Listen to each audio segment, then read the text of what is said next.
इन्हें क्या मिलेगा? कुछ नहीं मिलेगा। वो तो स्वयं राजा हैं और उनका राज्य बहुत दूर का है। अपना उनका कोई व्यक्तिगत स्वार्थ तो है नहीं, लेकिन धर्म के प्रति निष्ठा है। कह रहे हैं ना, कुछ बहुत गलत होने जा रहा है, होना नहीं चाहिए। ये अर्जुन बहुत गलत कर रहा है पीछे हट करके, मैं इसे ऐसा करने नहीं दूंगा। जितने उपाय हो सकते हैं सब आजमाऊंगा। अर्जुन का हठ और कृष्ण की व्याकुलता। यहां हम देख रहे हैं एक ऐसे व्यक्ति को जो अधर्म को जीतता हुआ नहीं देख सकता, क्योंकि भगवान इत्यादि बोल करके तो आप फिर उनको बहुत दूर का बना देते हैं। भगवान है तो विशिष्ट हैं, ऊंची ऊंची बातें कर ही रहे होंगे। थोड़ा सा ऐसे देखिए कि एक मनुष्य ही है, हमारी आपकी तरह। सीखिएगा।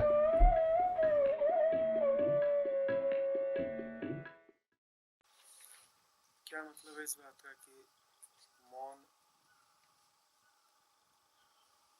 ईश्वर स्वरूप है? जहाँ तक समझ आ रहा है, शायद ये जो बहुत सारे कोलाहल, खासकर ये शब्द मन में बहुत सारी धारणाएं, बहुत सारे विचार उत्पन्न करते। एक शब्द बहुत सारे रिपल लेके आती है माइंड में।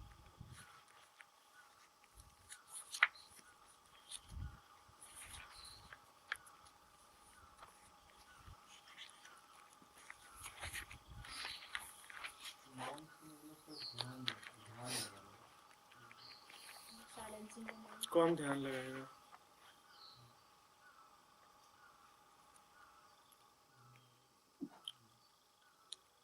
मौन ब्रह्म स्वरूप है। समझने के लिए पहले मौन को देखेंगे।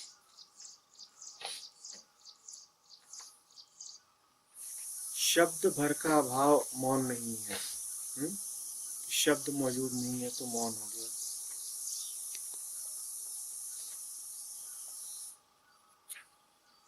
शब्द कानों में पड़ता है। मात्र एक इंद्रिय की बात नहीं है। मौन का अर्थ है मन की हलचल का रुक जाना।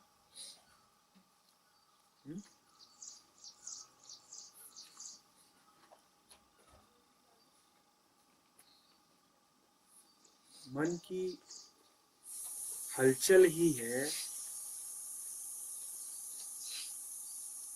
जो दुनिया के होने का एहसास कराती है।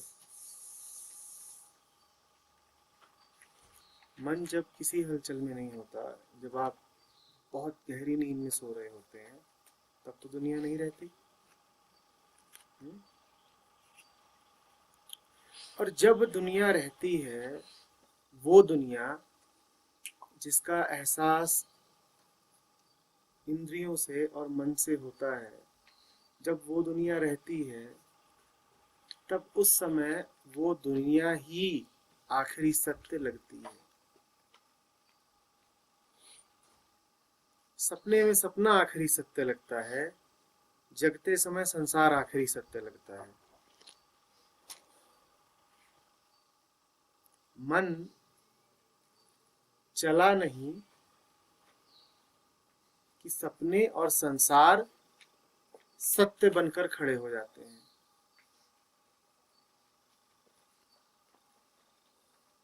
मन चला नहीं कि सपने और संसार ही सत्य बनके खड़े हो जाते हैं। मौन है मन का न चलना, ताकि सपनों से और संसार दोनों से मुक्ति मिल जाए। जब सपने और संसार सत्य का छद्म रूप लेकर के सामने नहीं खड़े होते, तब मात्र सत्य होता है।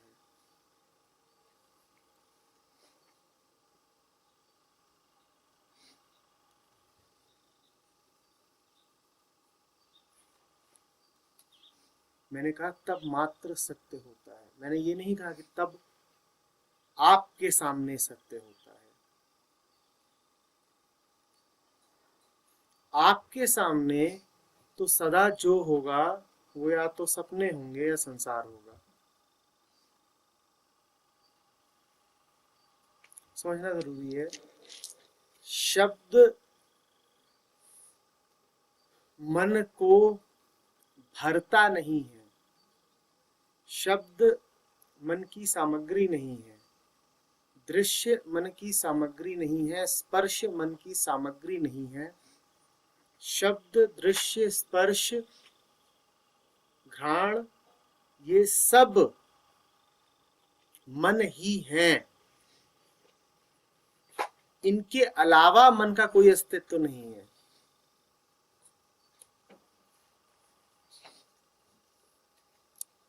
जहां न ध्वनि है, न दृश्य है,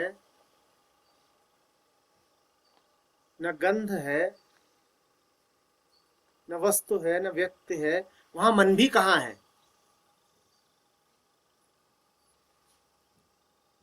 वस्तुतः जिसे हम शांत मन कहते हैं वो मन का न होना है। तो जब न सपने होंगे न संसार होगा, तब मन भी नहीं होगा, तब मात्र सत्य होगा।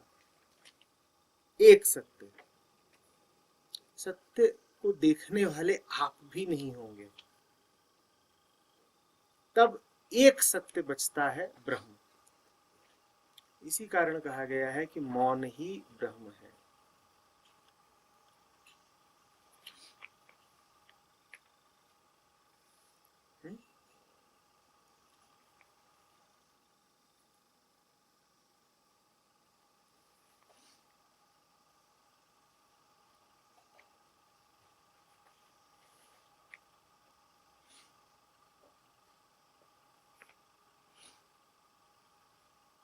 जब मन नहीं तब मौन, हम्म? जब मन नहीं तब मौन। मौन सदैव है। ये ना कहिए कि जब मन नहीं तब मौन। जब मन है तब मन के लिए बस मन है। मौन तो सदा है ही, वो मन को उपलब्ध नहीं या मन को उसकी प्रतीति नहीं, तो चला नहीं गया। ऐसे समझिए कि आप मेरे शब्द को भी इसीलिए सुन पा रहे हैं क्योंकि उसके पीछे मौन है। तो मन की दुनिया का आधार भी मौन ही है। मौन कहीं चला नहीं जाता मन के होने से। बस मन इतना मूढ़ होता है कि वो सोचता है शब्द भर है, मौन कहाँ है। वो ये भूल जाता है कि शब्द सुनाई कैसे देगा यदि शब्द के पीछे मौन ना हो। इसको आप मन की मूढ़ता भी कह सकते हैं और मजबूरी भी कह सकते हैं। उसका सारा ढांचा मात्र हलचल को पकड़ने के लिए तैयार किया गया है। जहां हलचल नहीं है वहां मन को लगता है कि कुछ है ही नहीं। मौन हलचल नहीं है तो मन मौन को पकड़ नहीं पाता, जबकि मन की सभी हलचलों का आधार भी मौन ही है।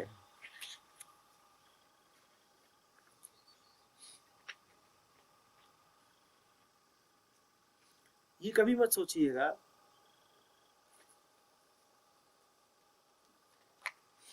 कि दो अलग अलग हिस्से हैं अस्तित्व के, मन और सत्य। और जब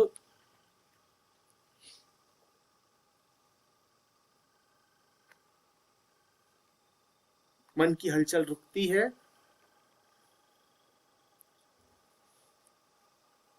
तब सत्य शुरू होता है, और जहां संसार है वहां सत्य नहीं है। ऐसा बिल्कुल नहीं है।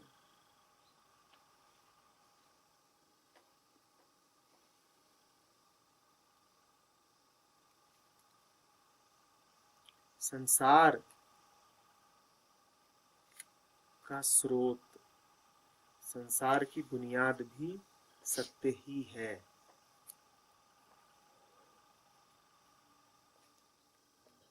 और जगा हुआ शांत मन,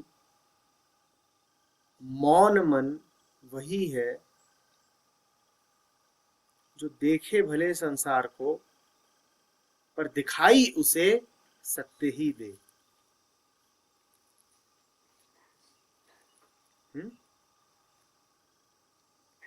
जो सुने शब्द को पर सुनाई उसे मौन ही दे, सो है जगा हुआ मन। आत्मा के छोर से देखें तो आप कहेंगे ये जगा हुआ मन है। दुनिया के छोर से देखें तो आप कहेंगे ये मिटा हुआ मन है। मिटा हुआ मन बोलो चाहे जगा हुआ मन बोलो, बात एक ही है। मिटा हुआ मन ही जगा हुआ मन है। तुम मिट मिट कर ही जगते हो। जो मिटने को तैयार नहीं वो कभी जग नहीं पाएगा।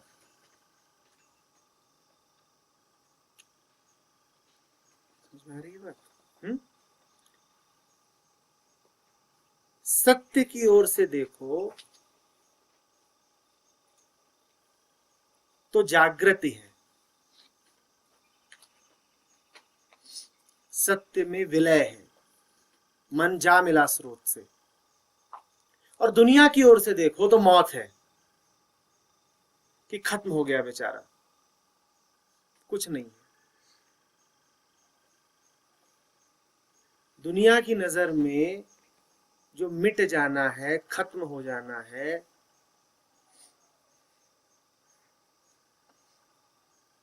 वो यदि सत्य पर स्थापित होकर देखो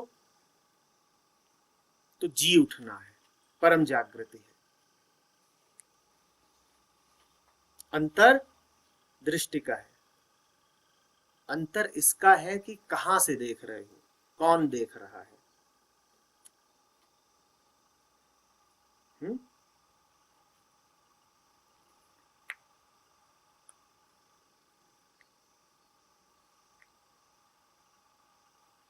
दुनिया की नजर से देखोगे तो मौन का अर्थ है निष्क्रियता, न होना।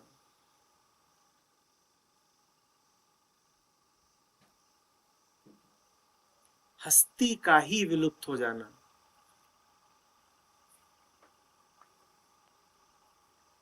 और केंद्र पर बैठकर देखोगे तो मौन है गहन आनंद।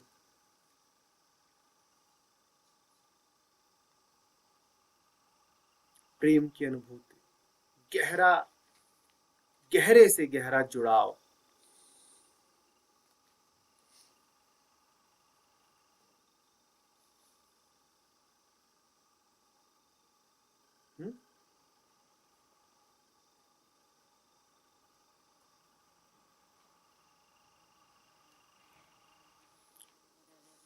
मूढ़ मन, विक्षिप्त मन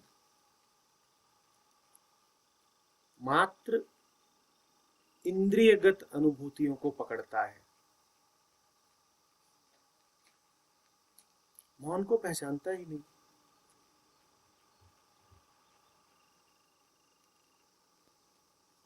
किसी के प्रेम में हो और पाओ कि जताना बहुत पड़ता है, कह कह के, बोल बोल के।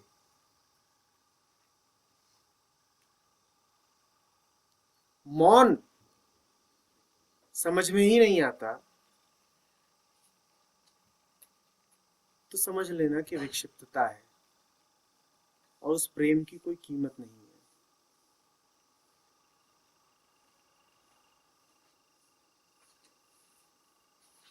किसी भी संवाद में शब्द से ज्यादा महत्व मौन का है।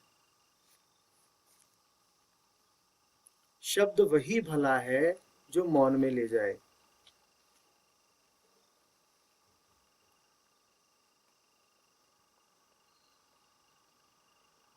और तुम शब्द को तुम्हें मौन में ले जाने की अनुमति भी तब दोगे जब तुम अपने भीतर के मौन से जुड़े हुए होगे। मौन ही मौन को सुनता है। जब मन मन से मिलता है, जब शब्द से शब्द का संबंध बनता है, तो वो वैसा ही होता है जैसा संसार, कि पत्ते पर ओस की बूंद। कोई महत्व नहीं, कोई स्थायित्व नहीं, कोई नित्यता नहीं। जब मौन मौन को सुनता है, तब बनी बात।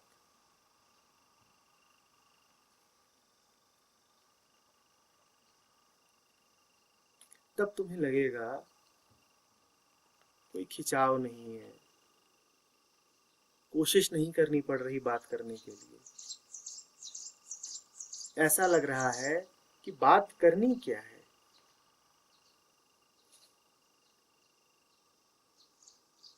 जैसे कोई खुद को खुद का हाल बताना चाहता हो। शब्दों की क्या जरूरत है।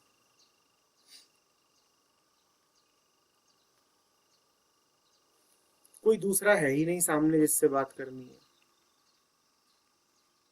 ये है एकत्व, गहरा जुड़ाव।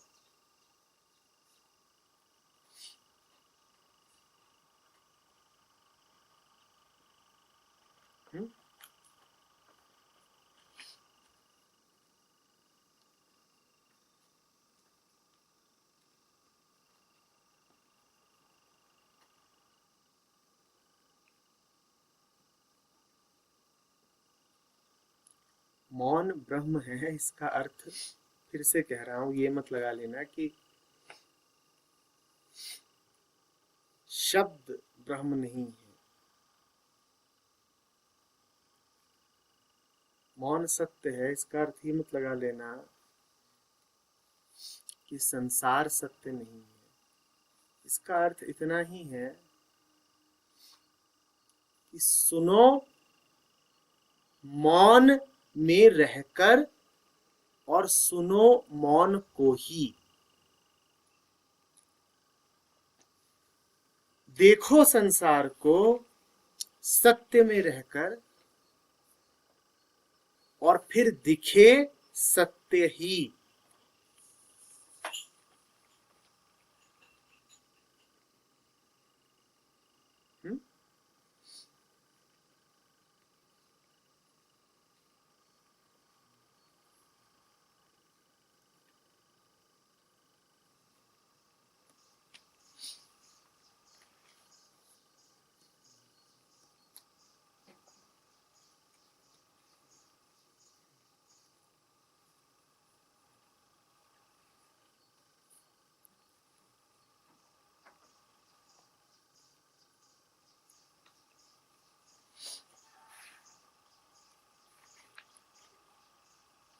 ये गीत है, पता नहीं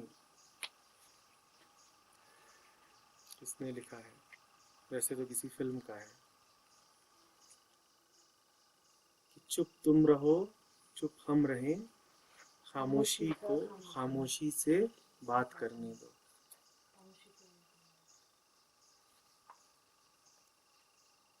लिखने वाले ने जो भी सोचकर लिखा, पर शब्द बहुत दूर तक जाते हैं।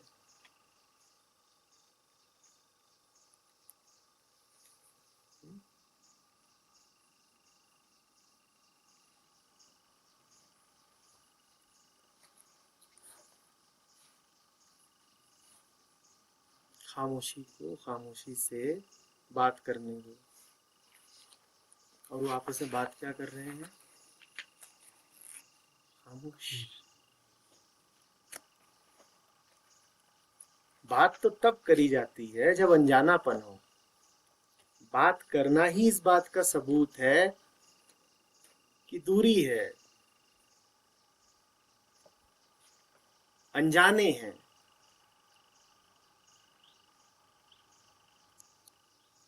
बात करने को परिचय का प्रमाण मत मान लीजिएगा कि जानते हैं एक दूसरे को इसलिए बात कर रहे हैं।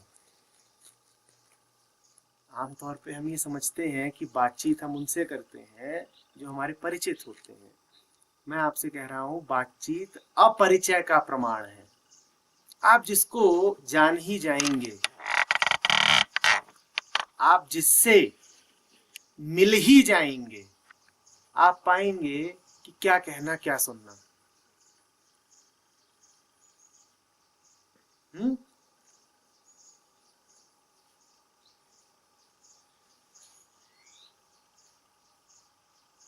कबीर कहते हैं कि जब तक मन में प्रेम नहीं है तब तक मात्र वाद विवाद है, और जब प्रेम आता है मात्र तब संवाद शुरू होता है। जब प्रेम नहीं तब विवाद, जब प्रेम तब संवाद। और याद रखिएगा, ये मौन संवाद है।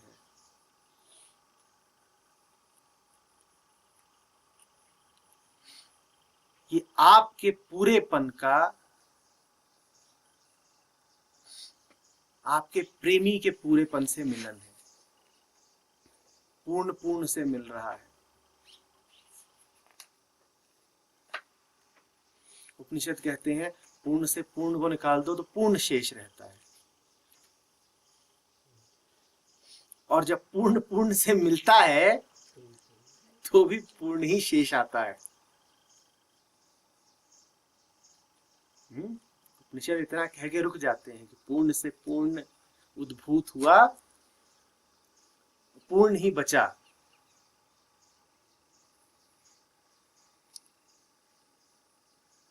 ये उद्भव की प्रक्रिया है जिसके बारे में बात कर रहे हैं, कि कैसे एक अनेक में प्रस्फुटित होता है। जो उल्टी प्रक्रिया है वो भी ठीक ऐसी ही है कि पूर्ण से पूर्ण निकलता भी है और पूर्ण में पूर्ण समाहित भी हो सकता है।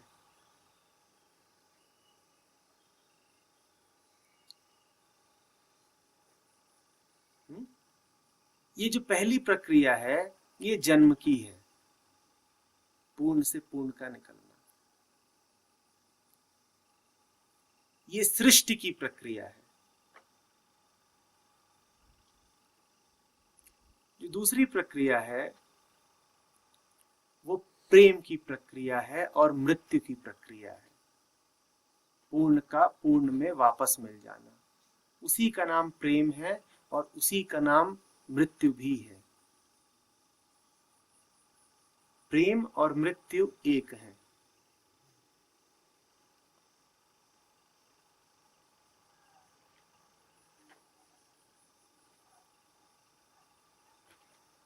संतों ने इसीलिए जब कहा है कि प्रेम के घर में तो सर कटा करके ही प्रवेश करते हो, तो बात दूर तक जाती है, क्योंकि प्रेम और मौत एक है।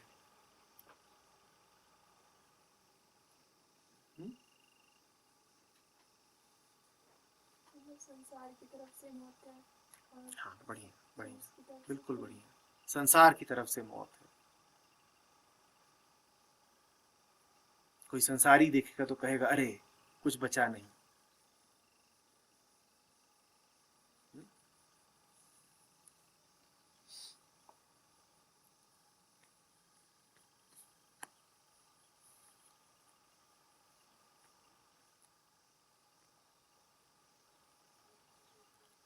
शरीर की मृत्यु छोटी मृत्यु है, प्रेम महामृत्यु है,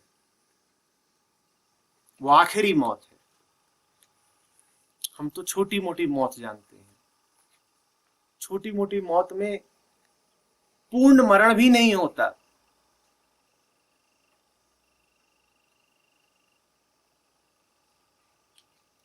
प्रेम आखिरी मृत्यु है, महामौन है।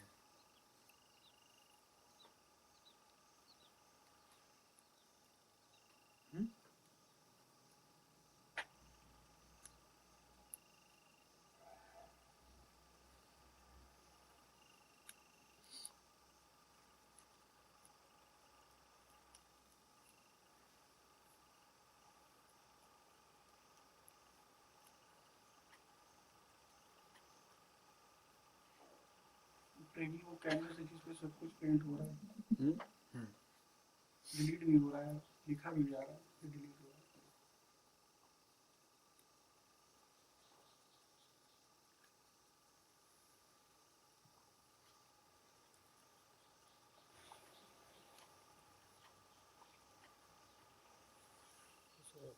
मौन रहना और शांत रहना अलग चीज़ है।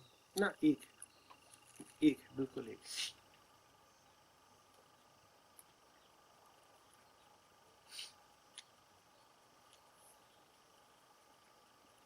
शब्दहीनता ही मौन नहीं है।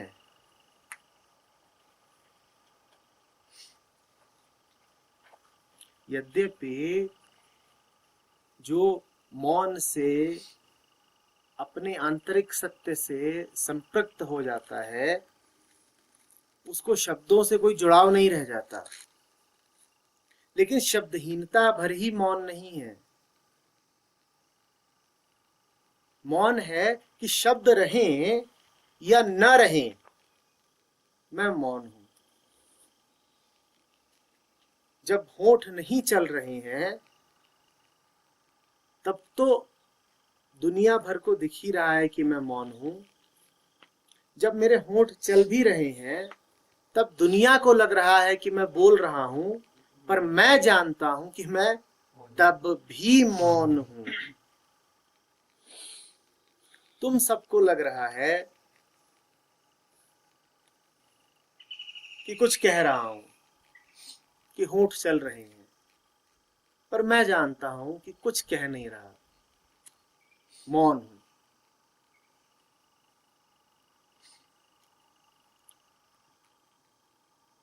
रमण इसीलिए मौन में दीक्षा देते थे।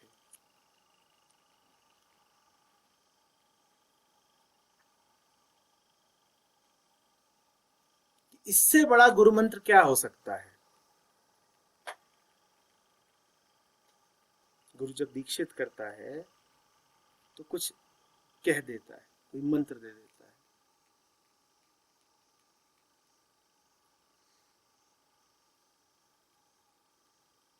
रमण मौन देते थे।